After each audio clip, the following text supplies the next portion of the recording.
Sabaho everybody and welcome back to the channel. I am at Google I/O 2019 and today they announced two little guys. Well, not little guys, but really two new phones, the 3A and the 3A XL.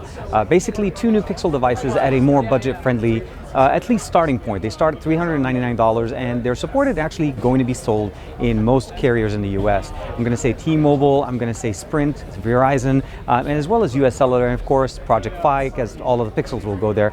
But let's go ahead and talk about some of the main features about these two devices and what makes them so different from the 3 and the 3XL that came out in late 2018. This is TK. Let's check them out.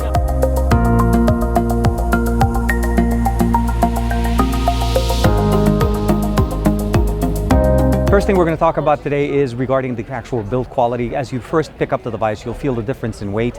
The material used on the back of these devices is actually different. It does still have that soft touch that we had in the past with the Pixel 3 and the Pixel 3 XL, although when you get to the actual shiny stuff at the top, it's a little bit more plasticky and it does feel a little bit light.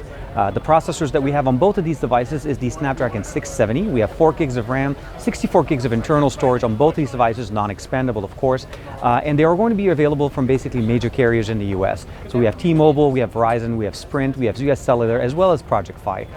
Some of the main characteristics as far as the cameras, you're probably wondering as well, did we compromise on the camera? Well, for the most part, we're running the latest version of Android Pie on this at this point, and of course expected to get Android Q with some of the main benefits that come with it.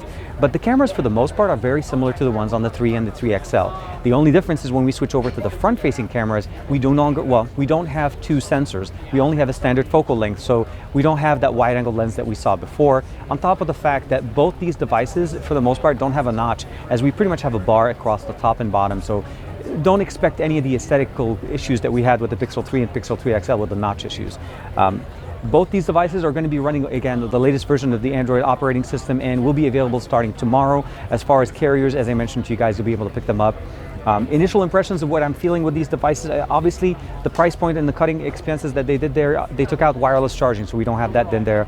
We do have a 3.5mm headphone jack, but we don't have a dedicated DAC. We're using the built-in DAC to the Snapdragon 670, so audio quality will be better in the sense that you're using a 3.5mm headphone jack and no longer need an adapter. But at the end of the day, I think the full HD display, again, there's a 3000 milliamp battery, forgot to mention that part, and a 3700 milliamp battery running something close to that about that in the 3A XL. Dimensions are very close to the 3 and the 3XL, although it's a little bit different, so accessories will have to be obviously purchased specifically for these devices. And they're going to be available in 3 different colors from these carriers. Like and subscribe as usual. Let me know in the comments below, what do you guys think of these devices, and would you consider picking up a more budget-friendly Pixel device? Something a little bit closer to what we used to get from the Nexus price point. This is basically where we used to be before we got into the Pixel line.